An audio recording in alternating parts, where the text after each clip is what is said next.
આ ઘટના 10 સપ્ટેમ્બરની છે 2016ની અને હું આજે ફરિયાદ કરવા આવી છું. જગત પાનદાસ શાસ્ત્રી સામે ફરિયાદ કરવા આવી છું. વાડી સ્વામિનારાયણ મંદિરમાં કોઠારી હતા. શું બનાવ બન્યો હતો તમારી સાથે? બળાત્કારનો. શું બનાવ બનવામાં આવ્યો છે? બળાત્કારનો. કેવી રીતે તમારા શિક્ષણમાં તમને લીધા હતા? તમે શું કર્યું? કેવી રીતે સંપર્કમાં આવ્યા હતા તમે?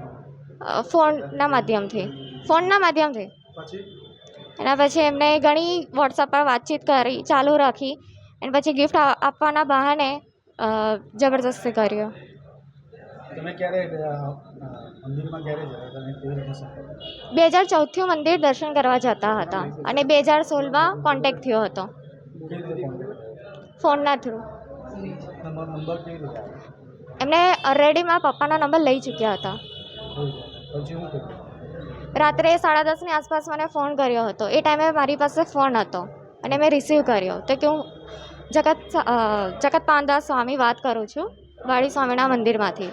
એવી રીતે વાતચીતની શરૂઆત કરી હતી અને મારી ડિટેલ્સ જાણવા માગતા હતા. ત્યારબાદ વોટ્સઅપ પર વાતચીત ચાલુ રાખી. ગિફ્ટ આપવાના બહાને મને વાડી મંદિરની નીચે રૂમમાં બોલાવી હતી. ત્યારબાદ ત્યાં એમને જબરદસ્તી કર્યું. એના પછી એમને ઘણો ધમકીઓ આપી હતી કે તું કોઈને કહીશ તો હું દવા પી લઈશ, તારા પરિવારને જાનથી મારી નાખીશ, એવી ધમકી આપતા હતા. અને સ્વામીનું ગ્રુપ છે એમાં ગ્રુપ વિડીયો કોલ કરાવતા હતા. નૂડ ફોટો મોકલવાના અને વિડીયો કોલ પર ગંદી બતાવવાનું અને ગંદી ગંદી વાતો કરવાની.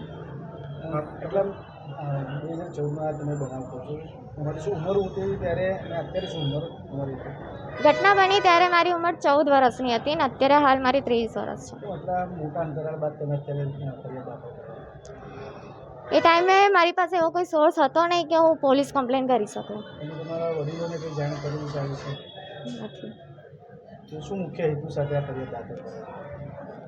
એ જ કે કડકથી કડક સજા થાય અને કોઈ બીજી છોકરી સાથે મારા જેવું થાય ના.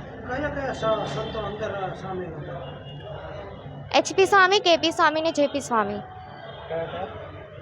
HP સ્વામી, JP સ્વામી, KP સ્વામી. તમારા વડીલોનું શું કહેવું છે? તમારા જે વાલીઓ છે તેમને આ વિષય માટે શું કહેવું? વાલીને જાણ નથી.